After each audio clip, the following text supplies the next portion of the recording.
کشمیریوں کے قتل عام پر متعین ہندوتوا دہشت گردوں نے نسل کشی کی منظم مہم تیز کرتے ہوئے ضلع کولگام میں مزید ایک کشمیری نوجوان کو شہید کر دیا۔ بھارتی قابض فورسز نے نوجوان کو محاصرے اور تلاشی کی ایک ظالمانہ کارروائی کے دوران فرضی مقابلے میں شہید کر دیا۔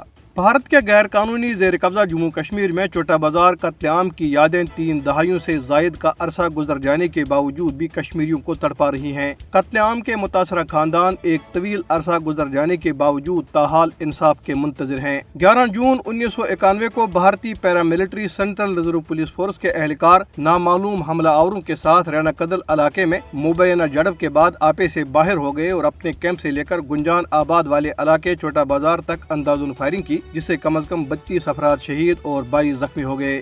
کل جماعتی حریت کانفرنس آزاد کشمیر شاخ کے زیر اہتمام پاکستان کے دارالحکومت اسلام آباد میں پریس کلب کے سامنے ایک احتجاجی مظاہرے کا انعقاد کیا گیا۔ احتجاجی مظاہرے کی قیادت کنوینر محمد فاروق رحمانی نے کی۔ شرکاء نے اس موقع پہ شہدائی چوٹا بازار کو شاندار خراج عقیدت پیش کرتے ہوئے کہا کہ شہداء کشمیریوں کے محسن ہیں اور ان کی قربانیوں کو کبھی بھی فراموش نہیں کیا جائے گا۔ انہوں نے اس موقع پہ بی جے پی لیڈروں کی طرف سے حضور صلی اللہ علیہ وسلم کی شان میں گستاخانہ بیان کی شدید مذمت کی اور کہا کہ کوئی بھی مسلمان حضور اکرم صلی اللہ علیہ وسلم کی شان میں گستاخی برداشت نہیں کر سکتا۔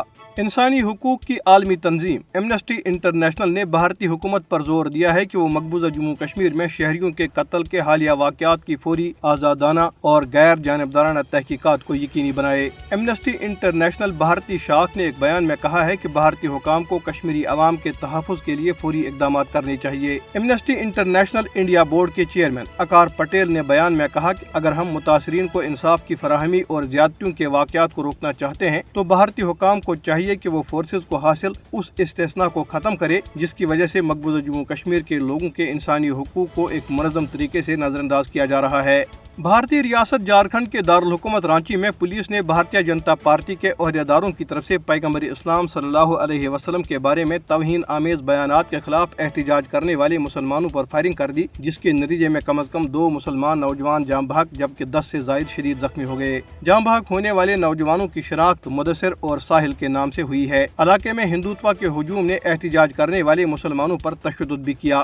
بی جے پی عہدیداروں نوپور شرما اور نوین جندال کے توہین آمیز بیانات کے خلاف مسلمانوں نے رانچی میں ہڑتال بھی کی اور ان کی 1100 سے زائد دکانیں ہفتے کے روز بند تھی۔ ایک عینی شاہد نے اپنا نام ظاہر نہ کرنے کی شرط پر بتایا کہ گولیاں لگنے سے 15 کے لگ بھگ مسلمان زخمی ہو گئے۔ ایک مسلمان تاجر نے کہا کہ ہمارا جلوس پرامن تھا لیکن پولیس نے اس کے باوجود گولیاں برسائی۔ انہوں نے کہا کہ ہم توہین آمیز بیانات کے مرتکب بی جے پی رہنماؤں کی فوری گرفتاری کا مطالبہ کرتے ہیں۔